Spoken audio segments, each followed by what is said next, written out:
মাত্র 52 বছর বয়সে প্রয়াত হলেন জনপ্রিয় গায়ক সঙ্গীত পরিচালক জুবিন গার্গ। জানা গেছে সিঙ্গাপুরে একটি বিশেষ অনুষ্ঠানের জন্য যান তিনি। সেখানেই স্কুবা ডাইভিং করতে গিয়ে দুর্ঘটনা ঘটে।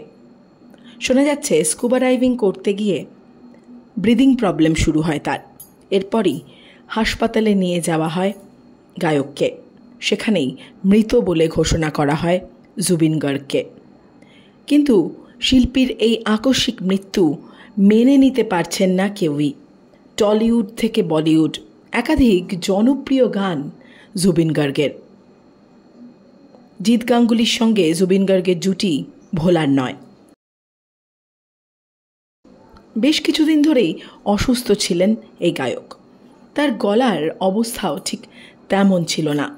গান গাইতে গাইতে মাঝে মাঝেই অসুবিধা হতো। মঞ্চে গান গাওয়ার সময়ও এমন উদাহরণ দেখেছেন শ্রোতারা, দর্শকেরা। তবে এইভাবে মৃত্যু সত্যি মানা যায় না। যেখানেই থাকুন ভালো থাকুন জুবিন গার্গ।